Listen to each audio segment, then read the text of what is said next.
Hello, Simmers, and welcome to Poland. We are in Warsaw, the capital of this nation in Central Europe, basically Eastern Europe. But anyway, we are, like I said, on the cargo apron with the Queen of the Skies, the Boeing 747-400 by Sparky or Mr. Sparks.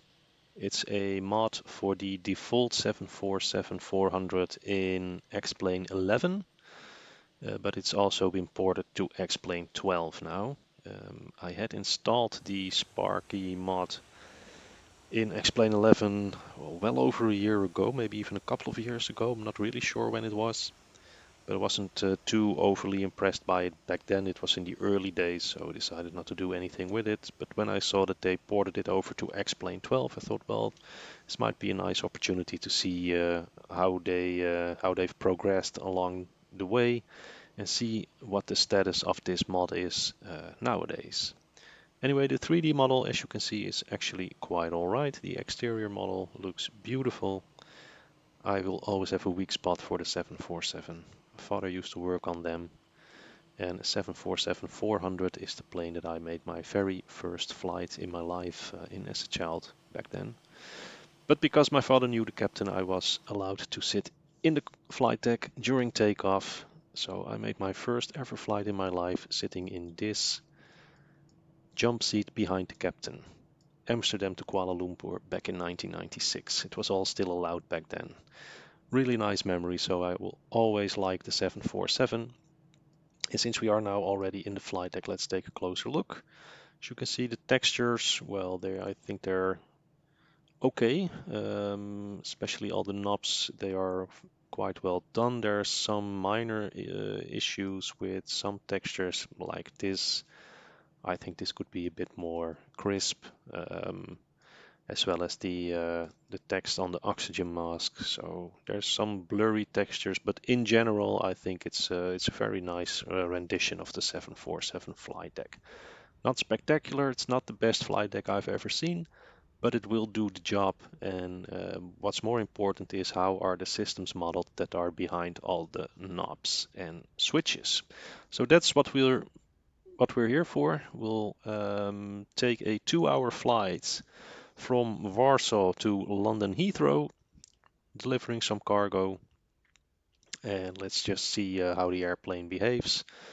Which flows can be run in the flight deck, and well, let's just see in general how the airplane handles itself during a flight. So the first thing that we'll do is we'll bring some life to the airplane, switch the battery on, close the guard, and we'll put the standby power switch to auto.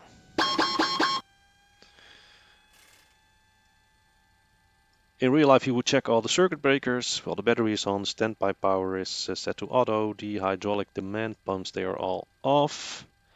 The windshield wipers are off. Let's see, the gear lever is down. The flaps are up and indicated up, so that is corresponding. Well, the APU is still off right now. We will start on ground power, so let's just request that. If you go to the flight management computer, what they have done in the meanwhile is they've implemented two menus for both aircraft configuration and ground handling. Let's first go to ground handling. We are on chocks, so let's go to ground services, ground power. And now that we have that one connected, on the overhead we can now see that the external power is connected because a fail is now illuminated. So let's bring that to the buses. Save our batteries. We'll set the bus tie isolation switches to auto, and the left and right utilities can be switched on. And now when we look at the flight deck, also the first officer side instruments are now online. So the next thing that we'll do is we'll set the IRS already to nav. That will take 10 minutes to align. So we better start by doing that. So let's go back to the FMC, back to menu, go to the flight management computer. The AirOC is actual August 10. Well, I'm recording this on August the 12th, so we are good. So let's go to POS in it. The airport is Echo Papa Whiskey Alpha. And the GPS pass, well, we are on stand 62. And if I take a look at the charts in Navigraph, that should be north 52093 by east 020589. Well, that's almost entirely correct. So let's just pull this one in here. And on the route page, we can already enter EPA as the origin, as well as Echo Golf Lima Lima as the destination. We are UPS flight to Hotel Romeo, so that will be 5 X-ray to Hotel Romeo for the flight number. And we expect to depart runway 33. So let's execute that. And for now, we have the IRS align 7+ minutes. Well, if you go back to the flight management computer, to the menu, to the aircraft config, there's a number of options. There's 5 pages where you can adjust certain settings. So I set the weight to kilos, pounds is available. IRS align is 10 minutes. Fuel management, I want that to yes. Baro indicator, hectopascals, we're in Europe. Baro sync should be yes. Well, standard passenger weight, that's of no concern to us because right now we are a cargo livery. So we'll go to the next page. Spill lights, always make sure this is in norm. By default it's in high, but that's really not commendable, especially in when you fly at night. The lights are way too bright when you set the spill lights too high, so just set them to norm and you're good to go. Let's go next page. We'll pause the top of descent, I don't need that. So we are 747-400, we're a freighter. You can switch between freighter and passenger. You can select certain engine types. I chose the CF680C2s. As far as I know, UPS fitted their 747-400 fleet with this type of engines somewhere in the early zeros, at least some of them, and I thought it was 2004, 5 or 6. But anyway, that's why I chose this setting. There's others available. There's many available actually, but I just chose these. So let's just stick to this. Thrust rev will go for N1 instead of engine power ratio. So let's save this and next page. For the sounds, general warnings, I'll switch those to default. V1 callout is on, first officer callouts are on. If we go back to the sound config, you actually land on the wrong page.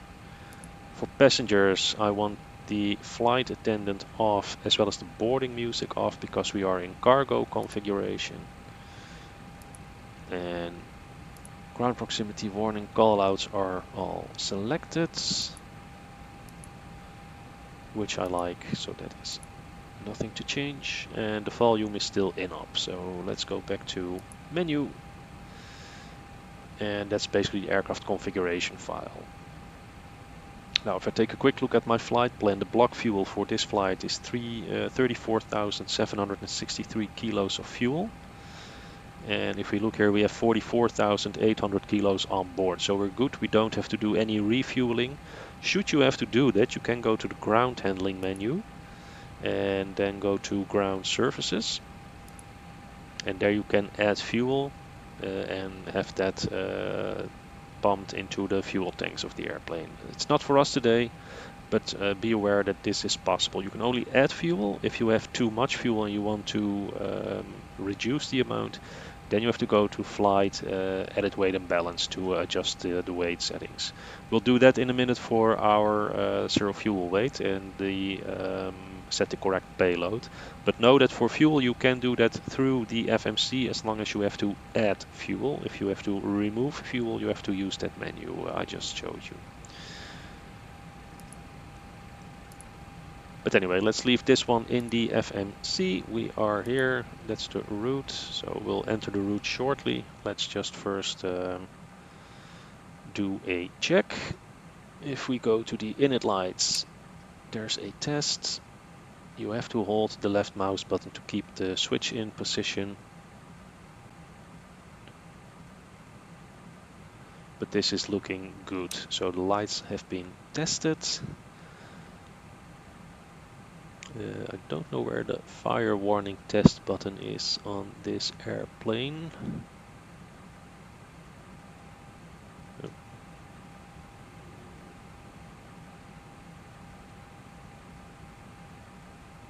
well, it doesn't matter too much for right now. We'll stick to this. Not going to waste too much time on those things, but at least the lights test, that is working. We checked that the gear is down. We are on the ground power. We are aligning the IRS.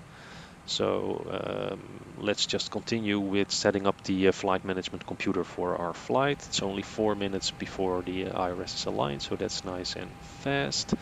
So for the route, no, let's first start with our weight and balance. That's far more important to get that right, and I will forget it if I don't do it right now. So edit weight and balance. So the empty weight for the airplane is 183,523 kilos. According to my flight plan, what I need for zero fuel weight is 259.9, so 259,900 minus 183,523. That's the empty weight. So zero fuel weight minus empty weight results in 76,377 kilos, and that should be our payload. So total payload weight will be 76377. And with the amount of fuel currently on board, we should have 2 hours and 37 minutes of flight time. Well, that should be enough to fly to London, make a go around, hold for a couple of minutes, or divert to the alternate, which today will be Manchester, which is 149 miles to go. And it's a 35 minutes flight, so that will be, well, anyway. Let's just go with this. We're dedicated for London anyway. So done, apply changes.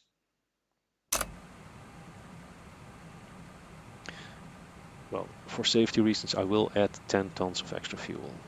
So edit weight and balance. No, we can do that through the flight management computer. So we add 10 tons. So go back to menu, go back to the ground handling, and go to the ground surfaces, add fuel 10. That will add 10,000 kilos. And if we set the fuel system on the lower ICAS display, we should now press request ground surfaces.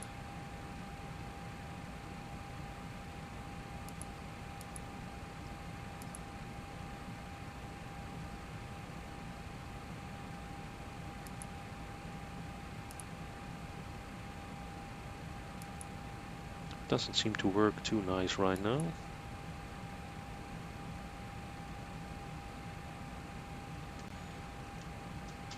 Or maybe it takes time to connect the fuel truck. Let's just check the outside real quick.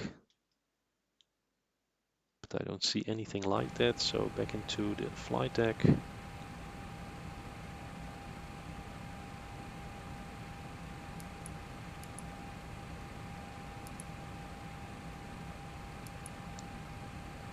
Well, let's just see if this will add it up, because if it doesn't, we have to use the menu to do that. But I really want 10 tons extra, because 2 hours flying time to London Heathrow, 35 for a diversion, that's 2 hours 35 minutes of capable flying time according to the menu. That's not enough, and I'm not really sure how accurate that menu is. So, well, we'll just have to wait and see for a bit. We'll proceed with, there we go, total fuel. Now it's, yep, there we are. All right, so the fuel is on board, that's good. So let's proceed with the routing. We'll fly the Lolsey 5 kilo departure out of Warsaw runway 33 towards Lolsey, and then via airways towards Heathrow. So what we'll do is let's set Lolsey in here. And then next page will be the Tango 174 airway.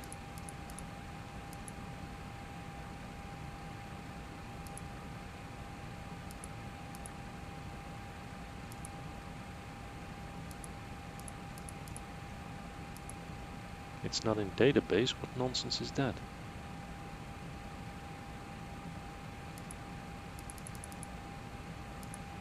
So again, we are from, oh crap, Warsaw to Heathrow. We are 5 X-ray to Hotel Romeo. Execute. Okay, let's see if it works if we enter it via this. So we want to depart Warsaw using runway 33. We want to fly the LOLC 5 kilo departure. Let's execute that and let's go to the flight plan. So LOLC 5 kilo to LOLC, that's now in there. Right, so next page, we want to use the Tango 174. Now it does. Oh, okay, strange. To Indic, which is India November Delta India Golf. Then Subic, so Sierra Uniform Bravo India X-ray. And then PNEC, which is Papa Echo November Echo Kilo. For a direct to Hotel Lima Zulu.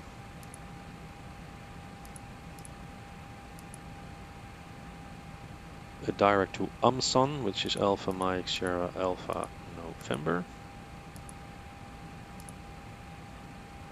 Then we'll fly the Lima 980 airway to Rekken, which is Romeo Kilo November. Then it's a direct to Niguk, which is November India Golf Uniform Golf. Direct to Epnet, Alpha Bravo November Echo Delta. And then it's the Lima 9080 to Logan.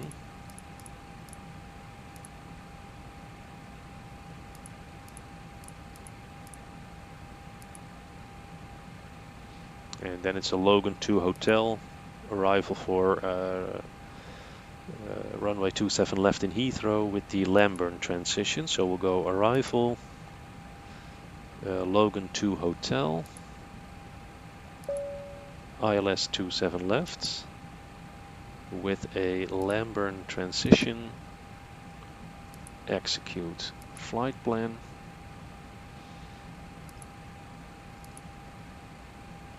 So Logan 2 hotel via Lamburn. Then we have discontinuity, so we have to go to the legs page to clear that discontinuity. There we are, Lamburn. So let's move this one up there. No, it doesn't do that. So let's go. Let's delete this one and then move this one up.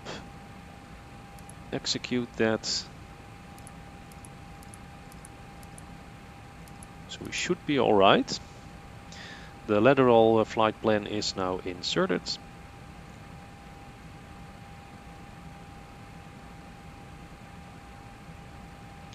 So let's proceed with the performance data.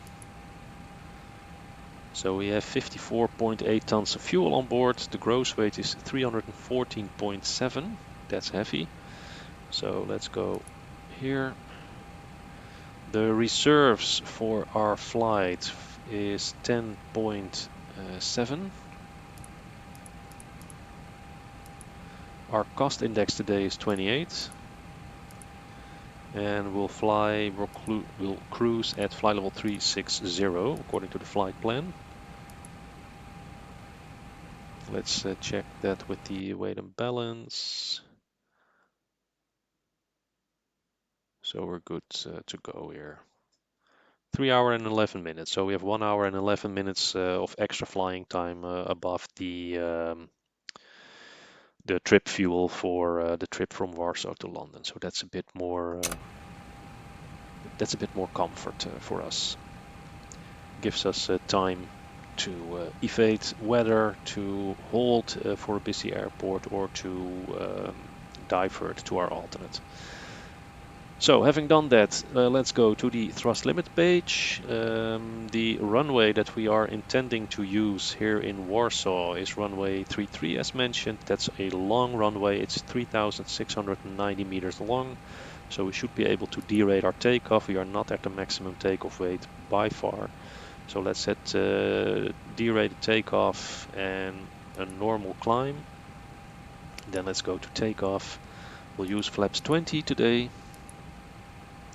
And we'll get V1 127, rotate 143 and V2 160.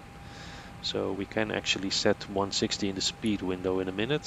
Center of gravity is 26%, trim 4.7. So we need to trim down. There's 6.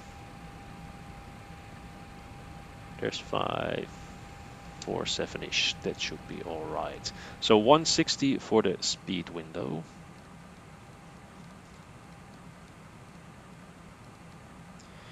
The runway heading for runway 33 is 326.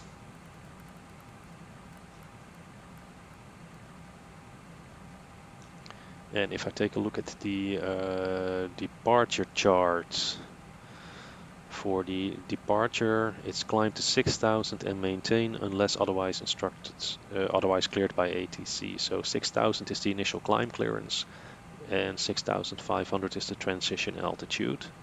So let's dial the 6,000 into the altitude window. Set the flight directors on.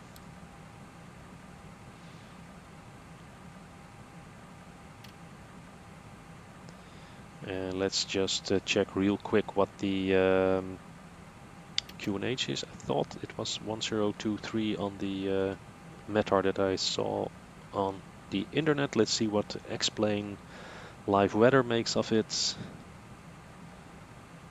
1023, so that's exactly the same as the METAR that I found on the internet for this mode. So 1023 for the baro setting. 1023 is set and cross-checked on all instruments. Now the first thing that I immediately notice with this airplane is that on the first officer's nav display there's no magenta line connecting the individual waypoints. On the captain's side it is correct, you expect to see a magenta line connecting all the waypoints marking the route that you have to fly. On the first officer side the waypoints are there, but the magenta line connecting them is missing. So there's still some work that needs to be done. And of course this mod, it is still very much a work in progress add-on. So I'm not here to trash it, I will just point out things that I think, well, you might want to pay some extra attention to this, and this needs development as far as I'm concerned at least. So that's one. The nav display for the first officer side needs to have a magenta line connecting the dots. But so far I actually really enjoy it. I think the flight management computer, well, in terms of what it looks like with the dark black background, with the green fonts, the various functions that are included, they look, well, pretty alright, at least for basic operating. So far, it's so far so good. And I'm actually pleasantly surprised by the quality of the flight management computer up till now. I think the V speeds, although I don't have any performance data for the 747-400 that I can refer to, but they seem plausible to me, nothing out of the ordinary. So I don't know what they base their performance tables on, but well, I can imagine that the numbers would be in this region, so that's a good thing. I also like the fact that we have dual FMC, so we can set the takeoff on the left and the legs page on the right FMC. I like that. There's even payware developers that don't do that, so that's I think that's good that they did that. But with that implemented, we can also quickly check VNAV. Cruise altitude 360, economy speed 250, will be increasing or accelerating to 272 knots once we've passed 10,000 feet. Transition altitude, that should be 6,500. So that is now set. And then for the cruise, our optimum is 340, maximum 380. So 360 is perfectly all right and doable for us during this flight. And for the descent, well, let's say we want a maximum of 2000 feet. Well, we'll just come back to this in flight. For now, I'm satisfied with the climb page. That's the most important for us right now. We check the route, we set our performance data, we have our takeoff data. So basically we are good to start up the airplane and get moving. So the first thing that we'll do is we'll check the fuel page on the ICAS display to see the distribution of tanks. So we see that the fuel is equally distributed among the 4 tanks. So there's no need to engage the standard tanks, they are empty. There's no need to engage the step pumps because the step tank is also empty. Well, we don't necessarily have to open crossfeed and etc. because if we have the engine fuel pumps running, we should be all right. There's no excess of fuel in the mains versus main 1, so we can just switch them on. So let's go to the overhead. We'll switch on main 1, main 2, main 3 and main 4. No need for overdrive, center or step. Crossfeed valves, we don't need them right now. So this is looking good. What we can do is switch or start the APU. And if we go to the stat page, you can see that the APU is taking some time to get up and running, which is very realistic. I like this. I don't know how accurate the timing is, but at least it's not like you switch on the APU and bam, you have APU power available. It will take a while for it to come online and before it's able to select it. And that gives us time to run a flow over the overhead panel. So electric engine controls are normal. I never touched that. IRS is set to nav. Standby power auto, utilities are on, APU is starting, external is on the buses, batteries on, bus ties are auto. We can already set generator controls to on. As soon as the engines are started, they will start to supply electricity to the airplane. Never touch the drive disconnects. Only maintenance can fix that if you press them, so don't do it. Always leave these closed and just leave them as they are. We can set the hydraulics to auto and we can set the engine hydraulic pumps to on. Again, as soon as the engines are started, the yellow markings will be extinguished. There's no need for anti-ice during startup, so we leave that. The fuel pumps were set. This is all looking good. Nothing to do there. Yaw dampers should be on. This is also looking good for this stage of the flight. As soon as the APU is online, which it is right now, so we can set the APU generators 1 and 2 to the buses. We can also set the APU bleed on, and we can switch the isolation valves open with the engine bleeds that will supply start air from the APU to the engine. So we are now basically good to go to start up the engines. First thing we have to do is disconnect the external power. So we'll go back to the flight management computer, into the menu, ground handling, and go to ground services and then disconnect ground power. And then it's just back to the takeoff page. So the crossfeed config, we get a warning for that, so we can switch the crossfeed valves open. That should clear the indication, but now we have overdrive, those pumps are off. I don't really think that we need them, but let's just see how this works. So at least we have now cleared all the ICAS messages. In terms of the exterior lights, we are about ready to start our pushback. So what we'll do is we'll set the beacon lights. Now you can choose on the 747 to only engage the lower or both beacon lights. There's a beacon light on the belly of the airplane and one on top of the how do you call it, the bulb here. There's one here and there's one here. So if you set low, only this one will be switched on, but I always use both. So we'll just set this one to both. Do we actually see something? Yep.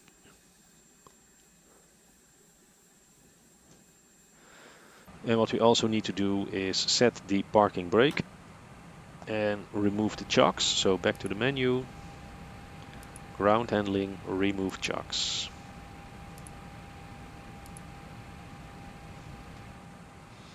And there we are.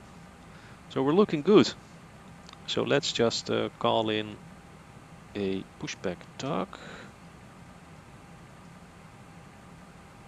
Oh.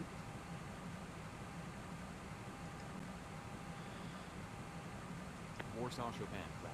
November 721 Papa Charlie. Request pushback straight back. November 721 Papa Charlie. Stand by. Pushback tractor is on the way. Okay, so now we just have to wait for the pushback tractor to arrive. It's already there. How nice.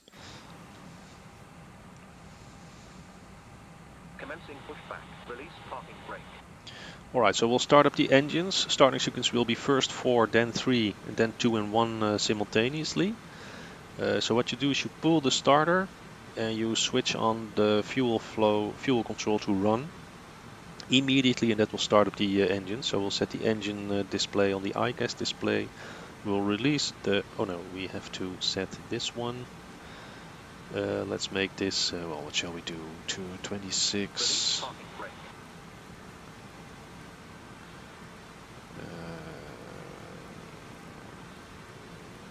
2617, that's a nice qualcomm. So this one goes to TA only. Auto brakes to RTO, and we'll release the parking brake. We're being pushed back, so start number 4. You see the white light illuminate if everything is working correctly. We'll set this one to run. And we'll just have to monitor the engine startup in here.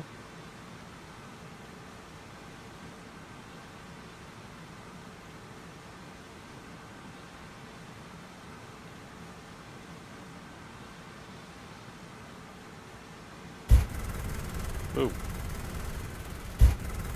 Disconnect. Pushback completed.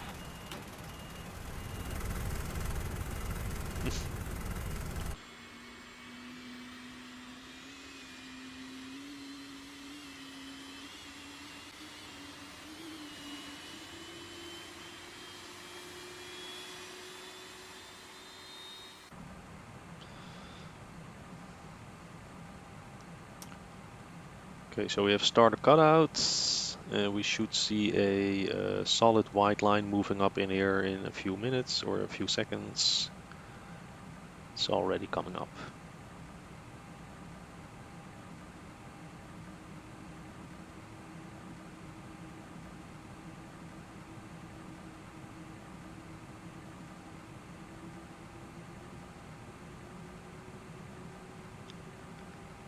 Alright, so there we are. So start up engine number 3. The white light is illuminating. Fuel control to run.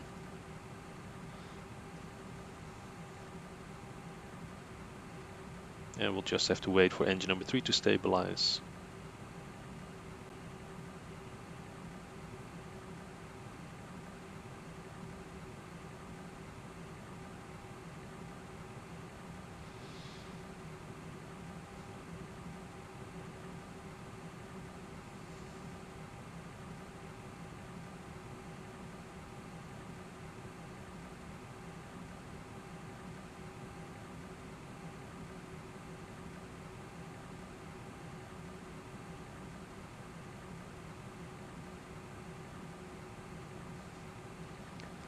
So also with this one, just as the APU, I think that the spool up times, well, they seem plausible. Again, I don't have a stopwatch. I don't know what the real world time is to start up the engines. I do have a DVD somewhere of a Virgin Atlantic 747-400 flight from Heathrow to San Francisco. I could check how long it takes them to start up the engines, but well, it seems plausible. It's not like you press start and bam, your engines are on. You have to really sit out the starting procedure, and this is number 3 stable, so now we'll start 2 and 1. So start number 2 and start number 1. Let's just take a look from the outside, see how that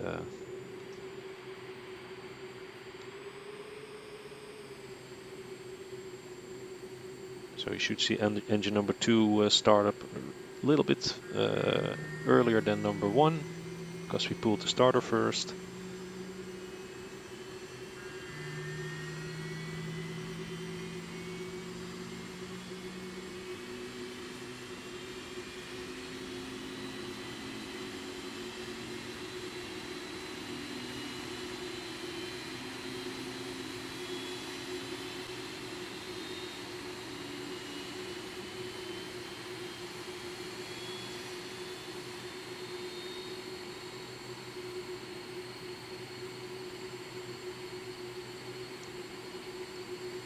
So this is looking good. They started up much quicker than number 4 and number 3. But they are online and stable, so let's take a look at the overhead. You can see that all the yellow markings are extinguished as we had expected. What we can do is set the trim air, the upper recirc, lower recirc fans on. After cargo heat can be switched on. We can set the equipment cooling to normal as well as the packs. APU bleed can be switched off and the APU master can be switched off. And having done all this, we can do a flight control check. So what I'll do is set this view, then we'll go to the stat on the EVIS. And here you have the systematic or the symbolic display of your flight control. So full left, make sure that you have movement across the entire lines. Full right, neutral. Full down, full up, neutral, and the rudder. Full left, full right, neutral. Lower the U can be set to blank, and flaps 20.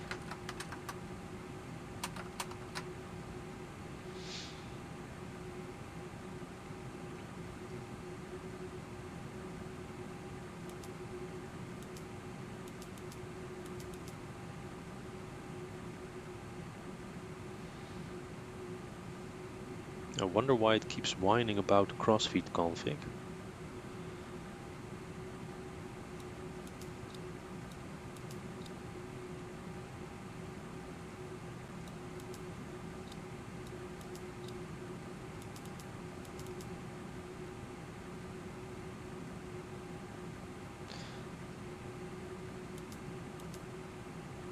Well, at least now it's gone. Alright, so, and it's gone. Auto brakes, RTO. Oh, we set the no smoking seatbelts. Well, it's not that important on a freighter, but let's just switch it on.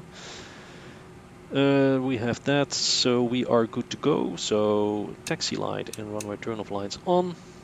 Parking brakes released. TO config warning. Checked, no sound.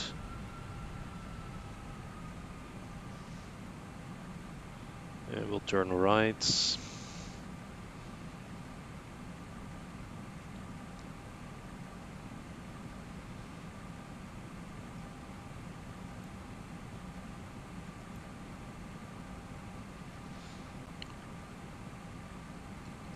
And we're very close to the runway, so it's here around the corner. There's runway 33 already. So it's a very short taxi.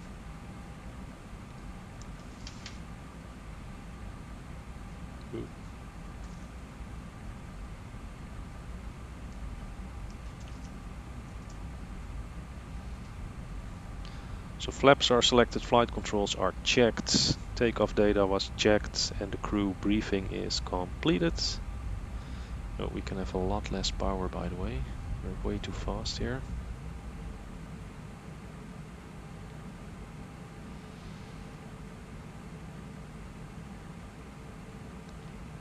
So we can set our transponder to TARA. We can switch the nav and strobe lights and the wing lights on. Let's just check real quick that there's no airplanes coming in.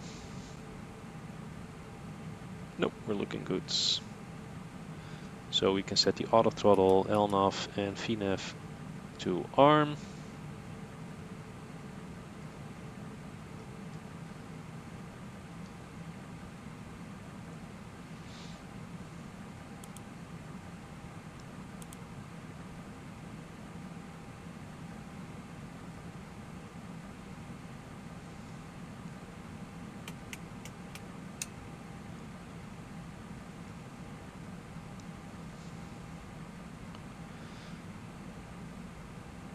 So the exterior lights are set, the backs are normal, flaps 20 set, transponder is set, and let's say that the takeoff clearance is received. So we have our takeoff, before takeoff checklist completed.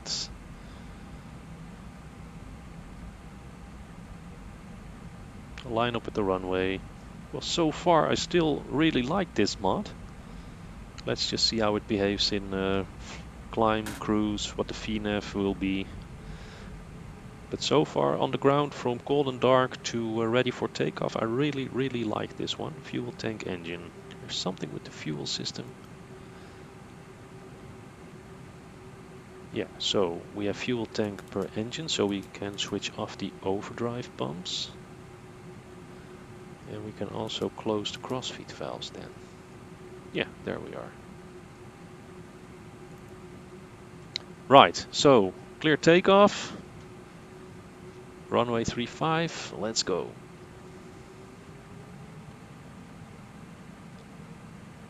Chronometer is on. Stable and takeoff.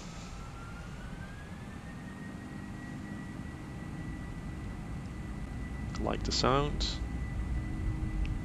Airspeed active.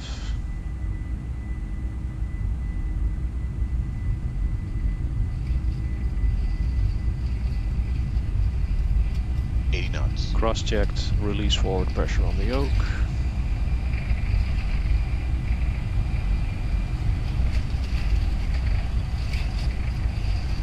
V1. Rotates. Positive rate. Okay, gear up.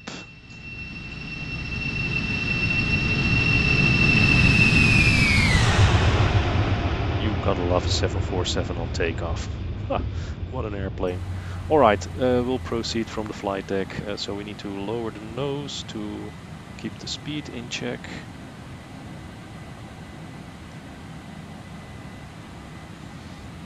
Well, we depart Warsaw.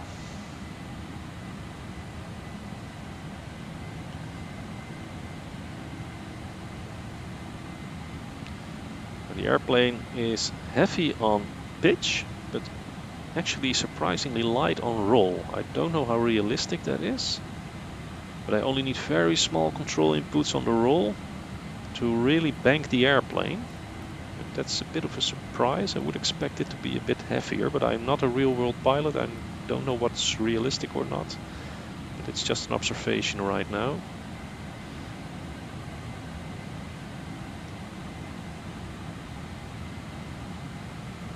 Alright, turning left. Let's say we're clear to climb flight level 160.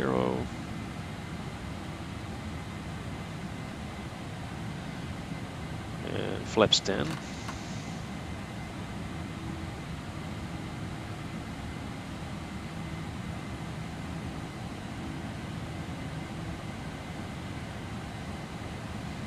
When you have those massive flaps retracting, you immediately feel a loss of lift. I think that's realistic. Can imagine it to be, because those flaps are massive on the 747. So that's really a significant amount of wing surface that is being reduced, and that would have had its effect on the amount of lift that the wing is producing.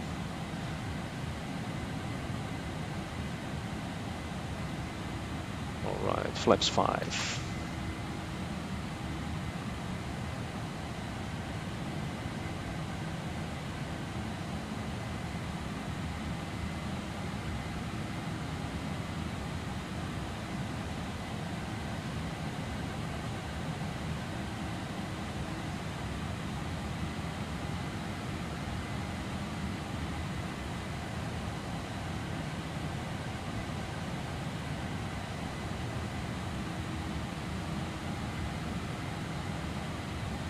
Okay, flaps 1.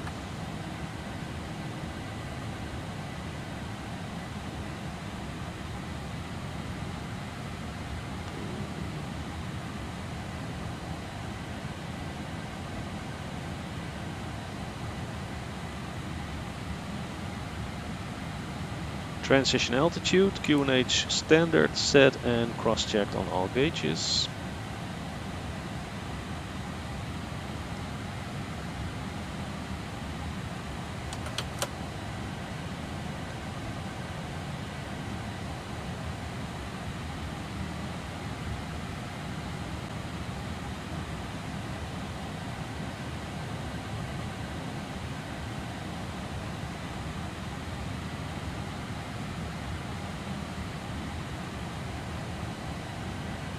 Okay, so flaps. Let's increase the speeds.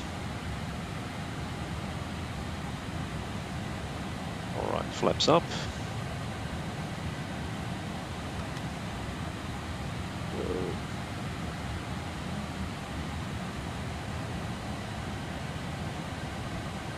Well, I'm not drunk, it's just that the airplane is very responsive to roll inputs.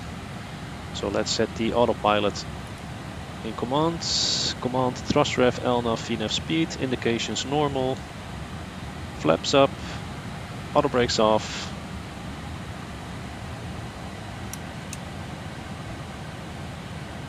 Let's do the seat belts to auto.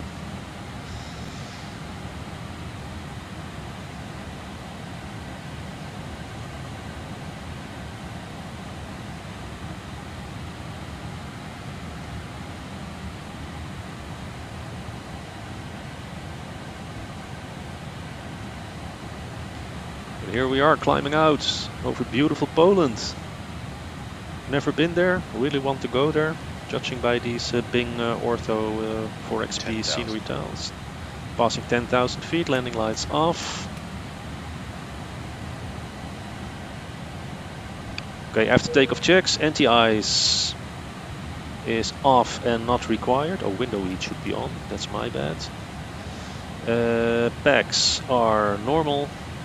Exterior lights off. For the landing lights, the runway turn off and the taxi lights. The beacon, nav, strobe and wing lights are on, so that's checked. The gear is up. You cannot set it to off, it's only up or down. So that's another thing, it should be able to be put in the off position. And the flaps are up and indicated as such. So that's the after takeoff checklist completed. And we'll proceed towards the west.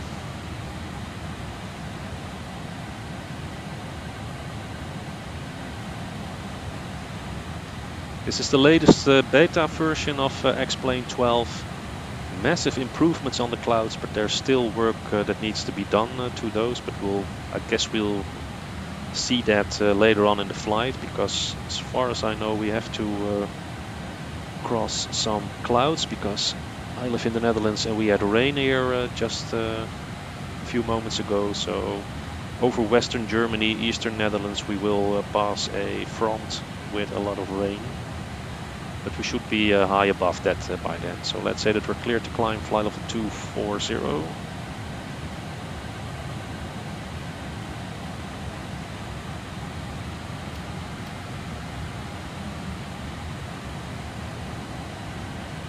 Yeah, I really missed that magenta line connecting the waypoints on the first officer's ND.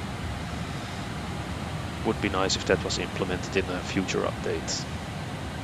But again, so far, not bad. I really enjoy myself with this Sparky mod.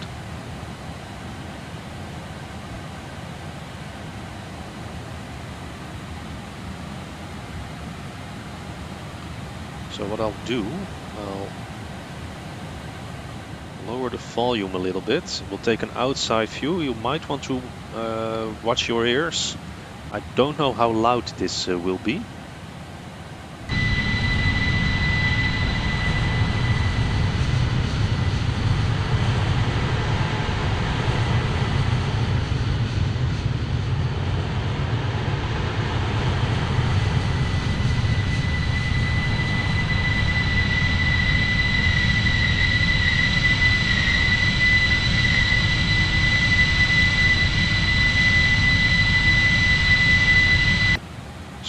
about that high-pitched noise. I just wanted to take one screenshot.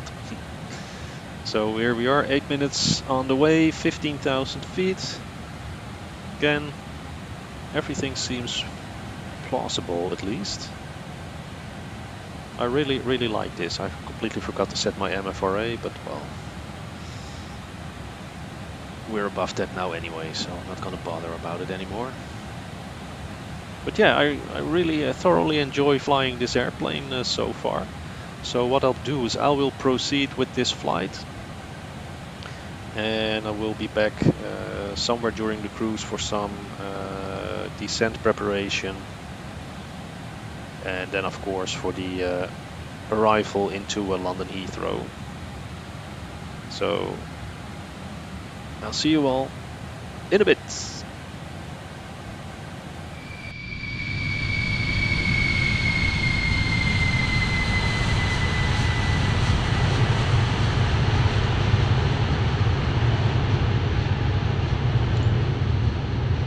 So here we are in our cruise. We're currently over the Netherlands. We are about 14 minutes before our top of descent, so it is time to start to take a look at the descent, the arrival and the approach procedures for London Heathrow, set up the airplane, prepare everything. So let's just start by fetching a MEDAR for London Heathrow. What does it say? Wind 22013, so that means 220 degrees, so runway 27 left will still be our landing runway, 13 knots.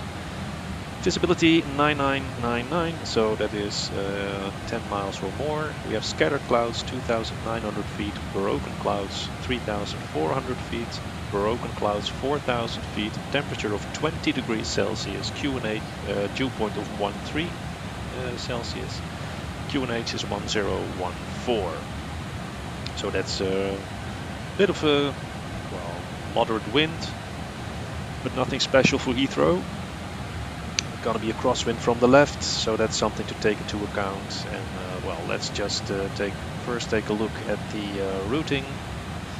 So here's the chart. We're currently over the central part of the Netherlands. We missed most of the nasty weather. We'll float just below it, about to cross the North Sea and then into the arrival route. So let's get rid of the weather layer and go to the star chart.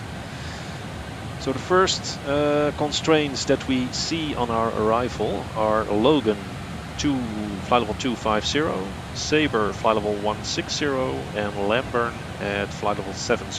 So the first step that I always take is to make sure that those constraints are correctly in the flight management computer, with an additional speed constraint of 220 knots or less when we are above Lamburn. So let's take a look at the flight management computer. We'll go to the legs page, and what did we say? Logan flight level 250, so that is in there. Sabre 160 is also in there. It says 16,000. That's not correct. It should be flight level 160. So that indicates that the transition altitude is wrong in the FMC. So we'll just have to take a look at that. Then we have Lamburn 10-220. That's not right. So we want to be Lamburn, speed 220, altitude 7,000.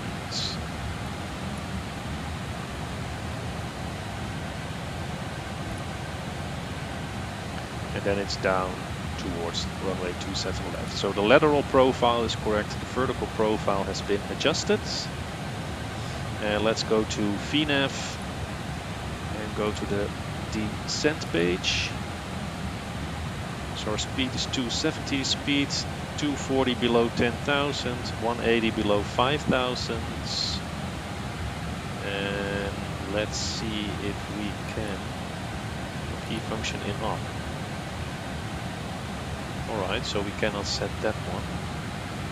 Let's see if we can, we can also not enter our winds, so the descent forecast is not working. So not a lot is working on the descent part of things, but I cannot seem to set a transition altitude for Heathrow. No, so that's not working. All right. If we continue on our arrival, then we will go to the ILS for Lambert. We will fly this circle, this zigzag over the city of London. Then we'll come to the ILS. We have to be at 2,500 feet to intercept the glide slope. The identifier is India Lima Lima, frequency 1095, course 269. So let's go to the nav radio page. There's nothing here for the ILS, so let's see if we can set it up with the identifier India Lima Lima. Yeah, it does. 1095.262. But we want 1095.269.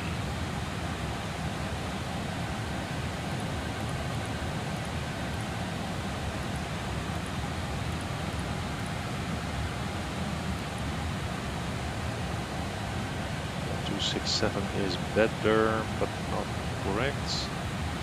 Let's see if we make that 271 if it says 269. No. 1095. No, it doesn't. Alright. Well, this should do the trick. 267 versus 269 is not that much. Not too happy about it. But anyway, I like to set up some fixes from the runway. So if we go back to the legs page, the runway is designated as runway 27 left. So if we go to fix, no, it doesn't do that from the runway. That is a bit of a shame. I don't know if that's realistic or not. I know that it is possible in the 737 new generations, but of course the 747 is much older than the 737 NG. This plane was designed during the 80s. I know KLM got the 747-400 into service in 89, so that's much older than the 737 NG. So the system, the software might be older as well. So I'm not really sure whether it's realistic that you cannot use the runway for fixed rings. But it is a shame, but what we're going to do, we'll do a workaround. We'll use the London VOR, so that's LON.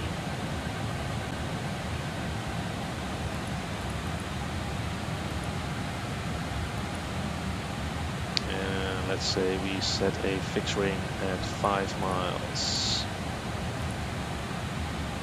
And then another one also at the Lima Oscar November VOR at 11 miles. So that's the fixes set. We have set the nav radio. We have checked the lateral and vertical profile. We have tried to set VNAV. That was not possible. Let's see if we can set transition altitudes.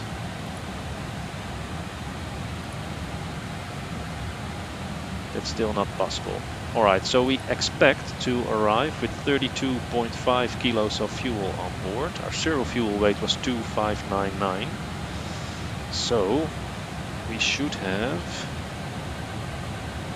give me a second while I use my calculator, 2599 plus 32.5.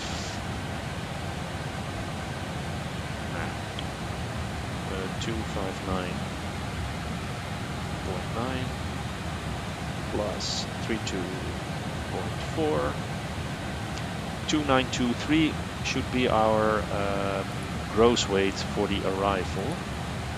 Right now it's calculating with 296. So let's see if we can change that to 292.3. No, we can't. Ah, that's a shame. So there's still some work to be done with the FMC for descent planning.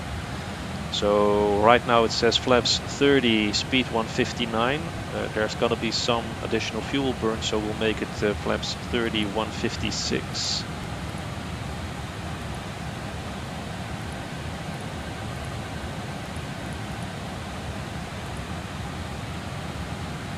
That is set.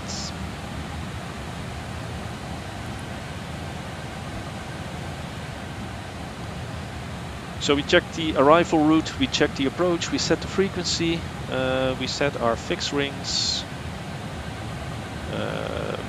We have completed basically the approach briefing by doing this, so that is good. In terms of the briefing, if you take the charts again, in terms of terrain, there's no high terrain surrounding this airport that we should take into account. We should be well clear of any obstacles. If we get into trouble and we are low, then we have to be really careful in this area for some high-rise buildings. But the visibility is very clear, so there's no issue with that. Always keep an eye out for light traffic, helicopters, etc. that are flying around the city. But again, we should be well clear of those. So there's not much else to say about the terrain clearance. Let's do a quick recall.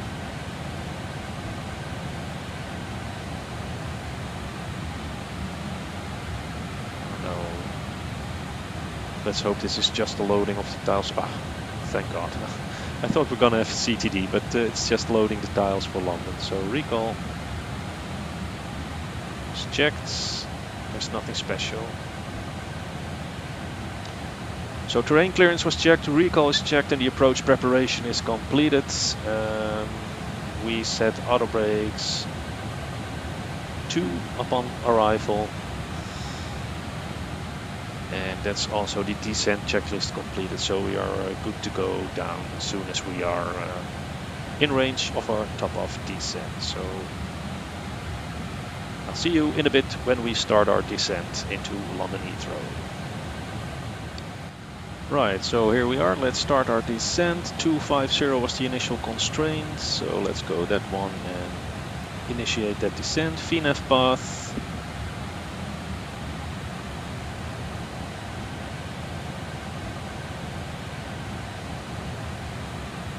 There we go, nice.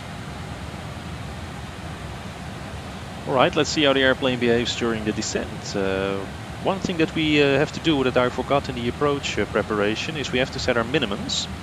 So if we take the approach chart with us, it's clear visibility, so we expect a Cat 1 arrival, so that's barometric altitude 277 feet for the approach minimums. So let's set that one. So switch this one to decision height.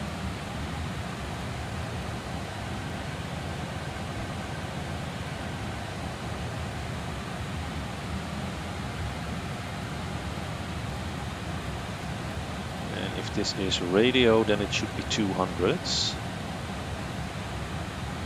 Now we have some stutters in the sim, and that's because London has to be loaded, which is of course quite heavy on the scenery. So we have decision height, 200 radio.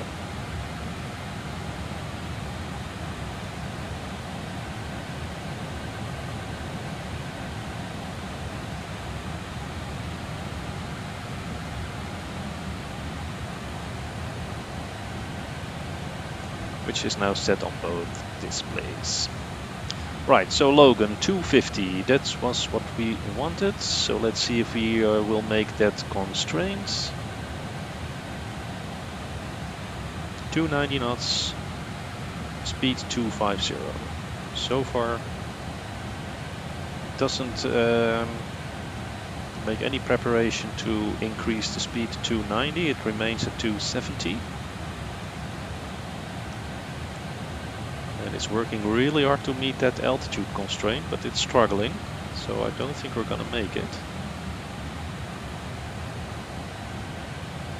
But let's just see how accurate the VNAV is.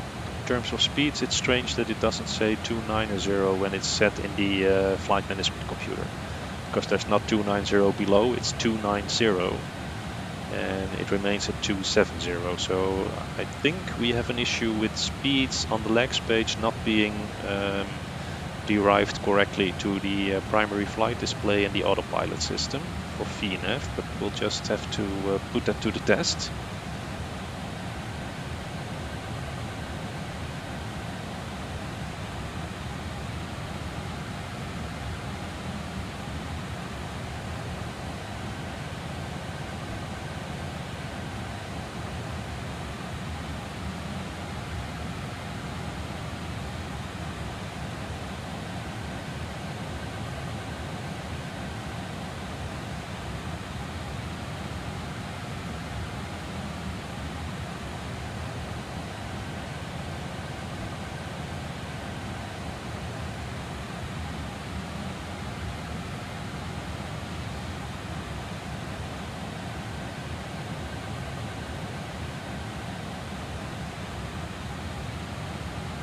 Then after Logan, the next waypoint Sabre, we should be at flight level 160. So let's dial that in the altitude window and see if we can make that.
So we're now over Logan, we are 1200 feet high. So that means that the top of descent calculation is not very accurate in this version of this mod. So that needs to be tuned. But let's see if we can make flight level 160 over Sabre. We're looking a bit better for that one. So let's see how it goes. But still the speed is 20 knots below what it should be according to the flight management computer. So VNAV speed doesn't seem to be working right now. And then from Wesel it should be down to 250. That is set correctly in the flight management computer in the lags page. So let's see if it does that, if it will start to reduce to 250 knots between Warsaw and Wesel.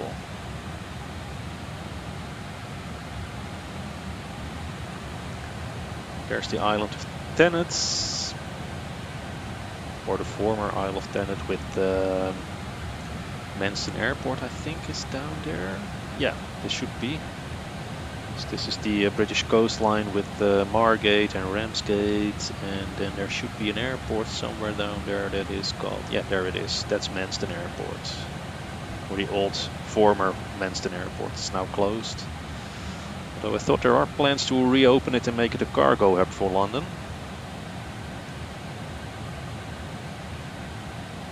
Which I'm pretty sure some of the inhabitants will not be happy about, but would be very good for the economy down there.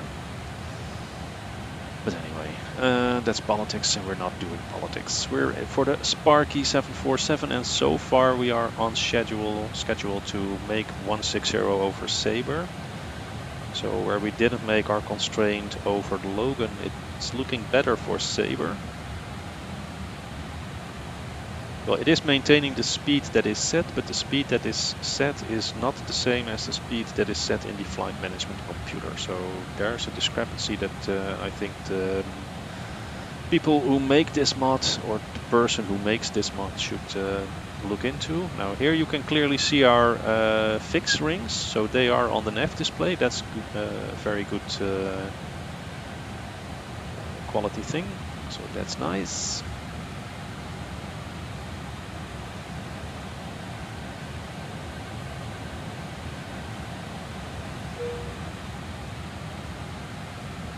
Seatbelt signs on.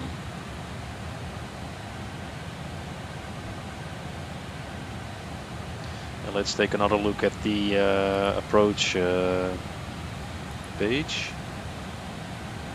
It says 158. Guess we're gonna burn something, but not everything. So let's make it 157 for our approach speed, which is still a bit high, but with the extra fuel we are quite heavy. So.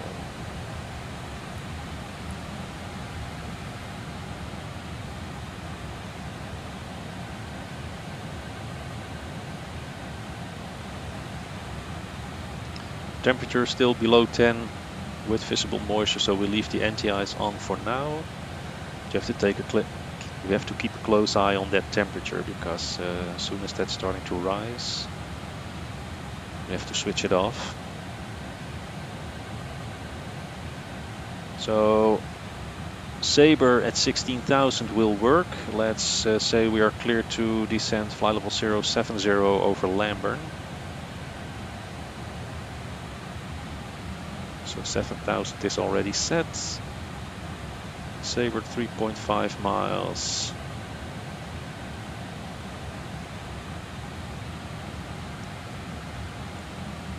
You can see that the green arc remains at Sabre despite the fact that I put 7,000 in, so that's the constraint at work.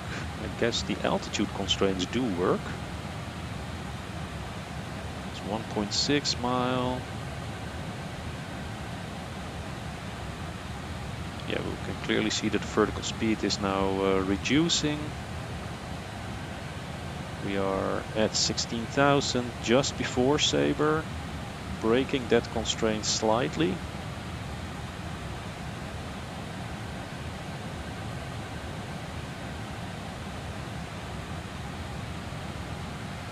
The green arc is just going to the next waypoint, judging by the looks of it.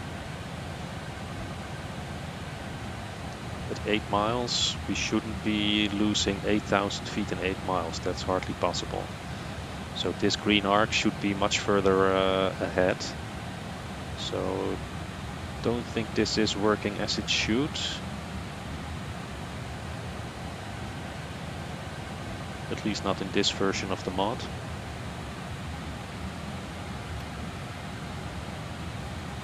You can clearly see that the magenta line is missing on the, well, we already pointed that out numerous times, so I'll just shut up about it.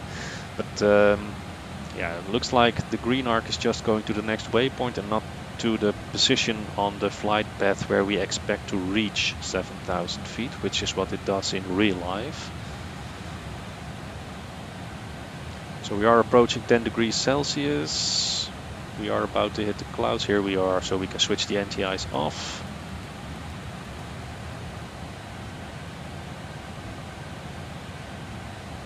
10,000 feet, we should be starting to reduce the speed to 240 knots. Right now we are only increasing our rate of descent and increasing our speed to make a constraint that isn't there.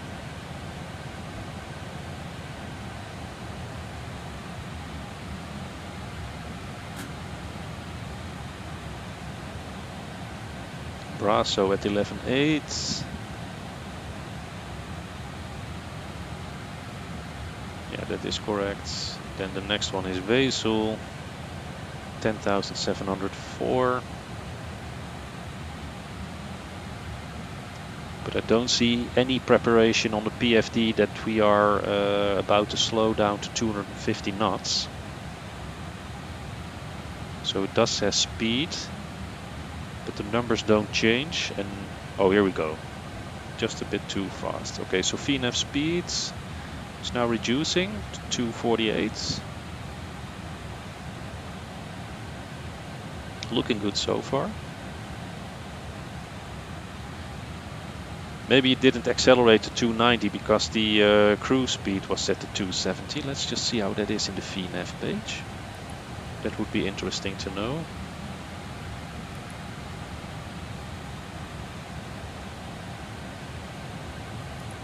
Well, if it sticks to this one, 272 10,000, then it did a good job.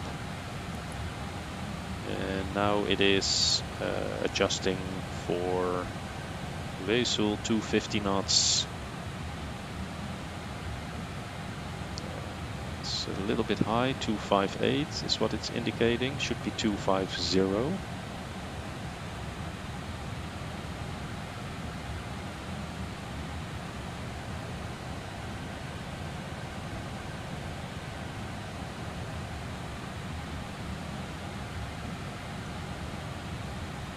So Lamburn should be at 220, now it's reducing to 240, but that's also because that's the flap up speed. So I guess if I lower the flaps to 1, speed should reduce further.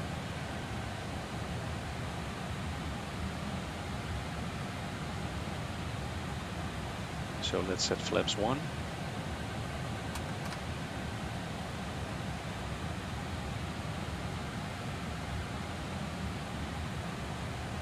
VNAV path 7,000 over Lamburn.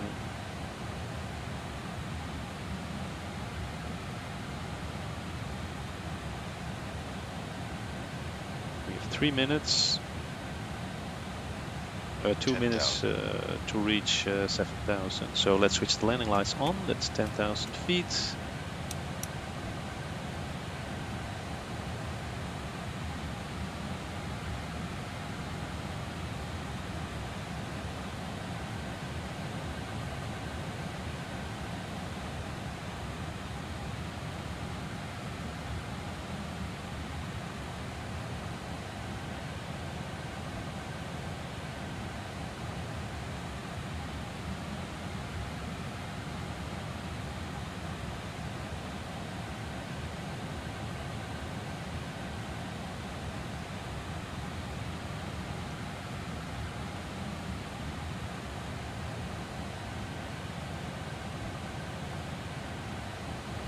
I really would like to see it starting to reduce more speed now to 220. Otherwise we will have way too much energy in this plane to fly a stable approach.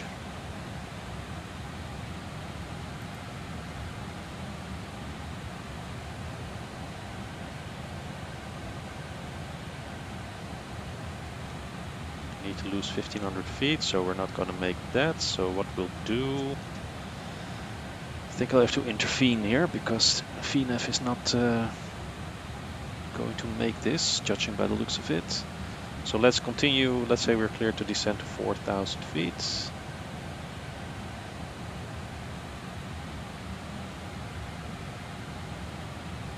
I want to reduce my speed and it's not doing that.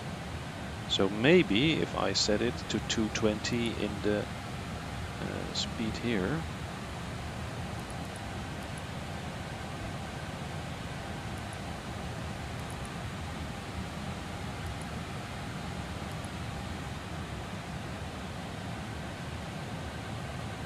No, it's not working.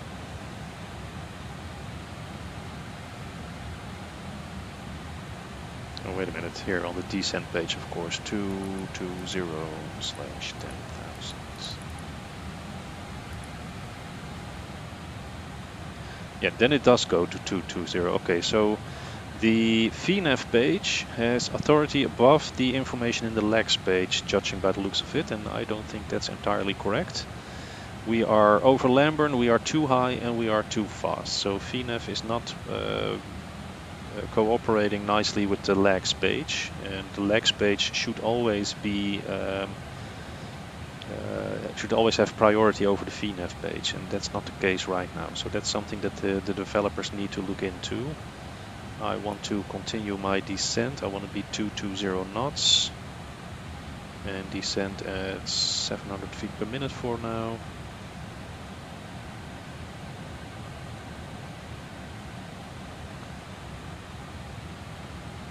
Let's say we're clear to descend 3,000 feet. QNH is 1014. So that is set and cross-checked. And let's make a descent 1,000 feet per minute. Flaps 5. And reduce the speed to 210. So we need some time to get down.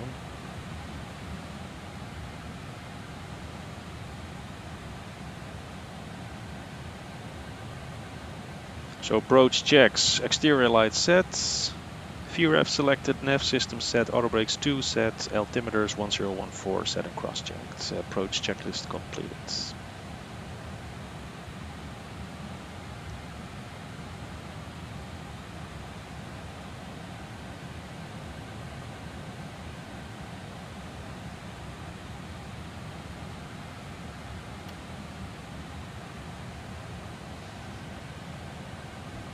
A little bit confused by what it is projecting here as a magenta line. Not sure whether it understands it by itself, so we'll just have to keep an eye, and maybe we have to interfere with the heading for the final bit of the section. What I do know is that we have to get down to 2,500 feet eventually, so let's set that in the altitude window, say that we're cleared for the approach. Over London.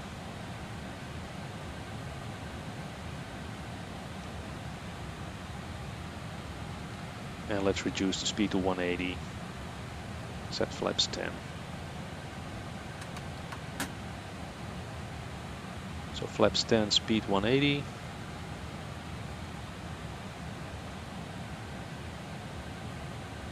And here we go with the first left turn. That is the correct one, so let's conform the procedure.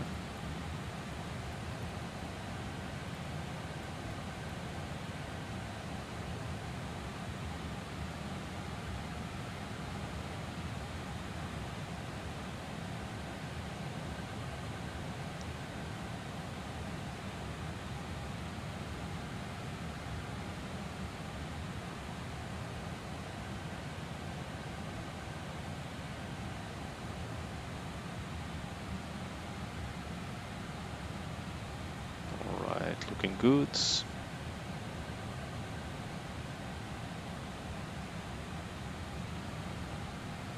So far so good. Let's arm the spoilers. Speed brakes armed. Run the recall. Recall is checked, no indications.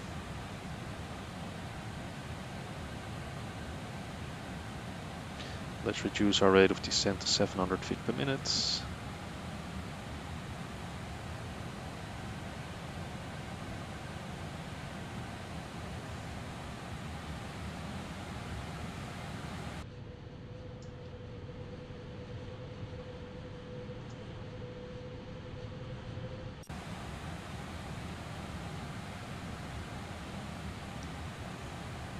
So we should be starting a left-hand turn anytime soon.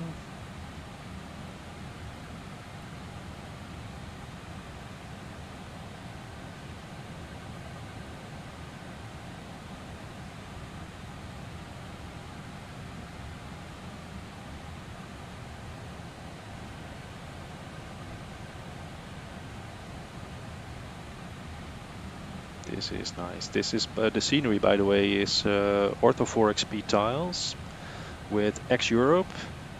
I removed the forest layer of X-Europe and replaced that with Global Forests by OrbX. And there's a little plugin called X-Roads that removes all the small roads from X-Plane and only leaves the highways with the X-plane roads, and all other roads are just as they are on the satellite imagery, which makes for a far more realistic sight in my humble opinion. Alright, anyway, 3000 feet coming up. Let's start to reduce further. Flaps 20, speed 170.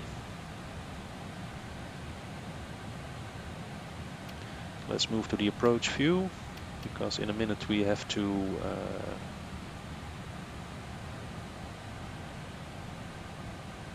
start selecting the localizer. So let's see, there's Tower Bridge. Oh, there's some of the landmarks. I'm not seeing the shard right now. That should be quite close here.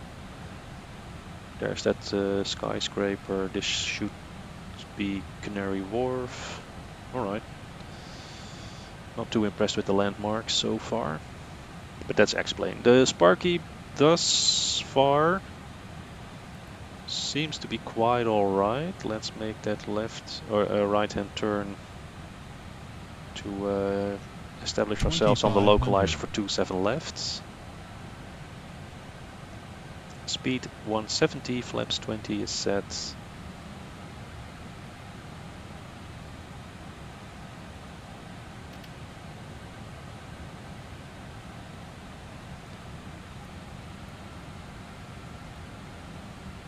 Let's just continue on heading 240.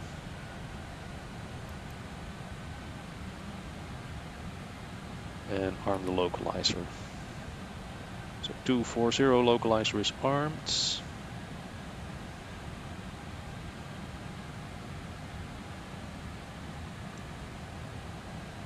Speed 170, we are 11 miles out, we're looking good. We're looking really, really good. So localizer is armed.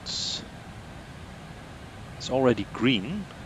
I would expect it to be white as long as we are not on the in the turn to intercept towards the localizer. But let's just see what it is doing.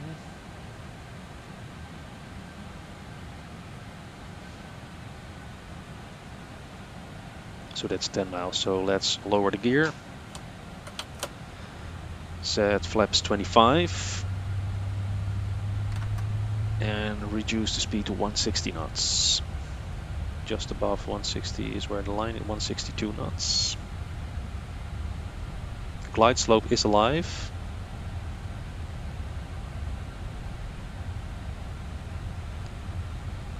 Taxi lights on.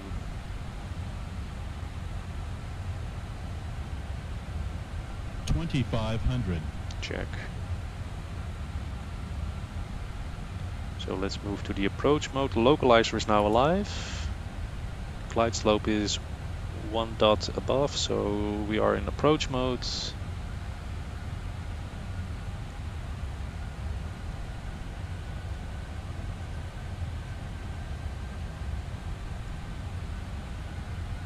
Yeah, 157 knots, that should be our speed. So flaps 30.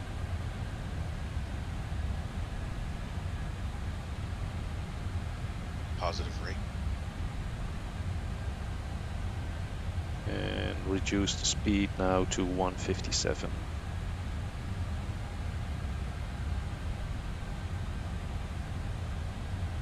So now we have to nosedive to capture the glide slope again. I completely don't understand why it's not more accurate than this, because we were perfect on speed and profile. It was there for the win, and now we are high on approach with a heavy airplane, which is not a good thing. So the accuracy in some of the systems can be a little bit better. Let's see the missed approach procedure. Climb straight ahead. When passing 1,080 feet, climbing left turn, track 147 to 2,000.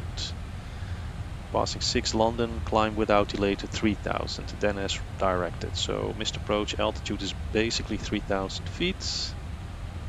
That's now set. The missed approach heading is set. We have the runway in sight. We are now on glide slope. We have that 14 knot crosswind coming in from the left, as we expected by the real world MEDAR. So the real world weather depiction in X-Plane is now much better than it was. That's also a good thing. And here we are, fully configured on final approach, London Heathrow. Or as Big Jet TV would call this, AC son. But let's just take a look. 1,000. 1,000 feet, stabilized, missed approach altitude is set.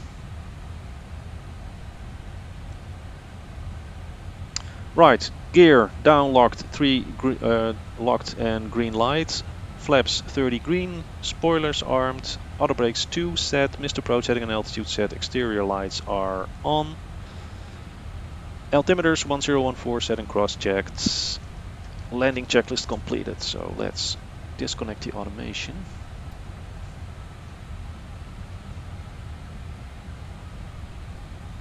$500. Check. And let's switch off the autopilot, my airplane. $400. Oh, here we go with that roll again. Very sensitive. $300. Should be a bit more sensitive because the airplane is now Approaching lighter. minimums.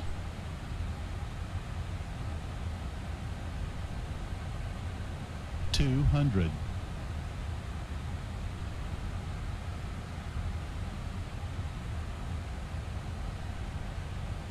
$100. Continue Glide landing. slope. Glide slope. 50. Check. 40. 30. Close. 20. Multi-attitude. 10.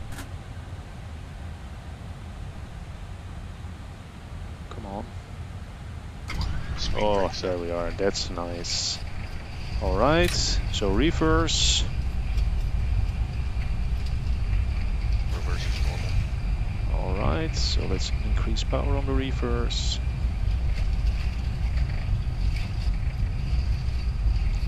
Slowing down, nice and easy.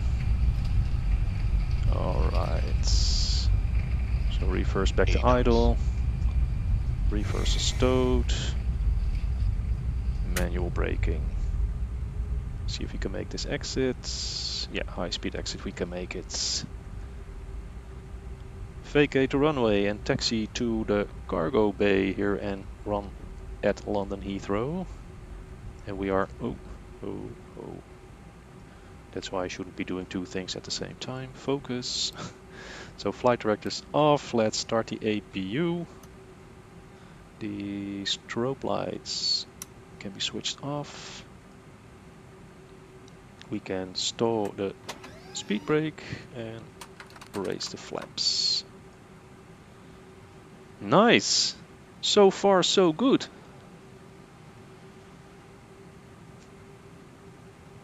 So let's taxi into position. We should be on a stand somewhere down there. Or we can go to the DHL apron as a UPS plane, that's fun. Anyway, let's taxi. Oh, auto brakes off. And the transponder can be going to TA only.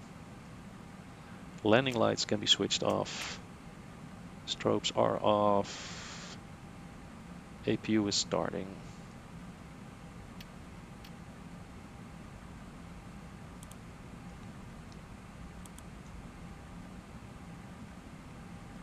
Let's just throw her in here on the cargo apron.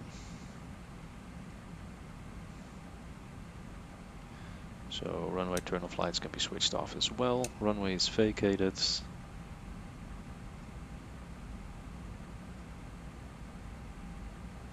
Why do I have an APU indicator?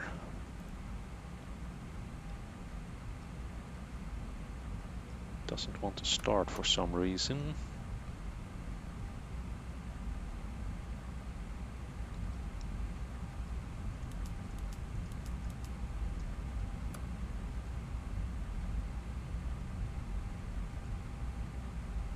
Now it does. Alright, so I think stand 604 is a very nice stand for us today. So taxi light off. I just think that we are now on a too small stand.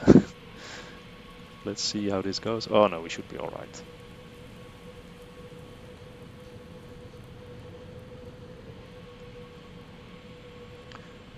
Sceneries, by the way, the origami London Heathrow.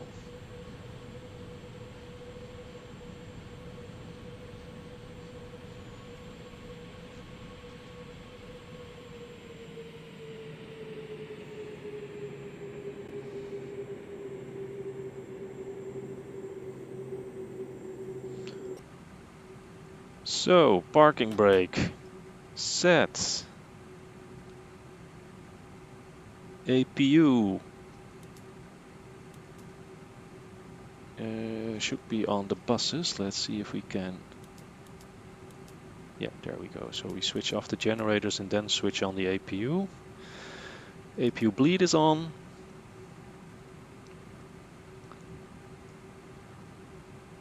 So yeah, I thoroughly enjoyed the mod. Is it perfect? No. There's work to be done, but it's flyable. And I think, well, as a community, we should embrace this project. Really encourage the person or persons who make this mod to continue their great work, and hope that over time this thing will be at the same standard as the SIBO mod. So far, my main feedback would be the magenta line on the first officer's nav display. The behavior of the automation in descent. I find it curious that VNAV has authority above legs page. I don't know how realistic that is, but in my opinion, when the legs page gives an altitude or a speed constraint, that should always be obeyed over the general settings in the VNAV page. So I think that needs to have a little bit more work. But in general, I am pleasantly surprised by the progress that has been made by this person or team over the last couple of years since I last installed this mod. I think it's really, really awesome, and I can wholeheartedly recommend to download this mod and give it a go yourself.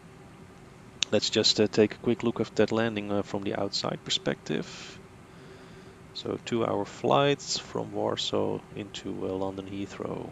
Flight Toggle replay mode. Let's rewind first and then jump back. There we go. There we are. So look at that.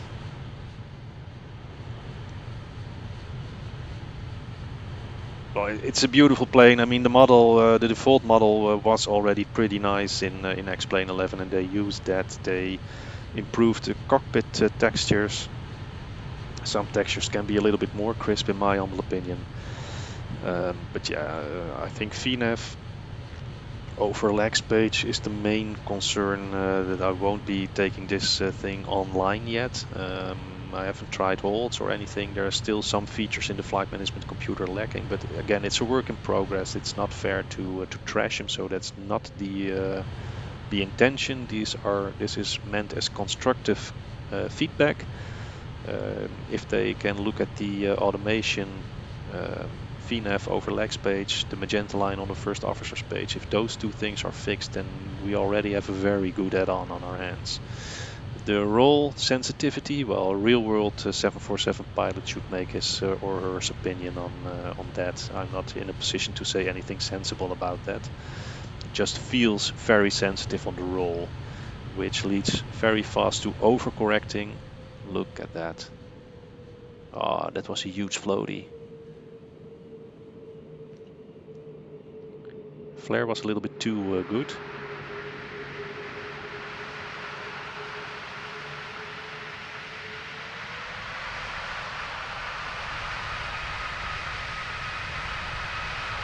Let's just bump up the volume.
For a freeware modification, I really like this this add-on so far.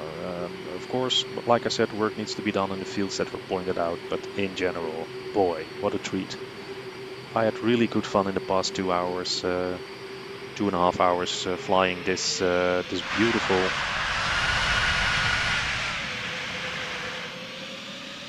beautiful airplane. Let's just go with a flyby view.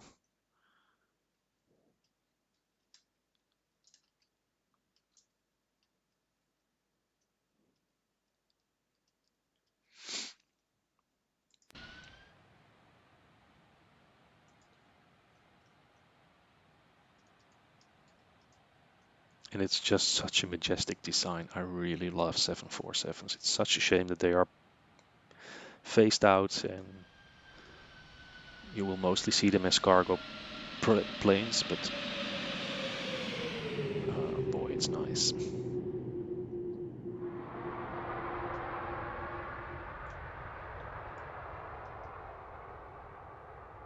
It's a bit slippy. So no, it's not perfect. It doesn't have to be. It's work in progress, but the progress that has been made over the past couple of years, I think, is really nice. And well, I can recommend to, like I said, to download this plane and just enjoy it in your sim. Embrace it. I don't know how, but if it's possible to give feedback to the developers via email or something like that, or a Discord group maybe, that would be really, really awesome if we as a community could embrace this this project and really make it a success and let this be the SIBO mod for the 747. That would be awesome. So yeah, like I said, not perfect, but very nice to do a flight with. I wholeheartedly recommend to download this, embrace this project as a community, and see if we can encourage the developers to further improve on this beautiful mod. So that's the end of this video. Hope you liked it. If you have any tips, tricks, comments, questions whatsoever, please leave them in the comment section below. As usual, please do so in a respectful manner. And I hope to see each and every one of you another day on another video. Thank you for watching, and bye bye.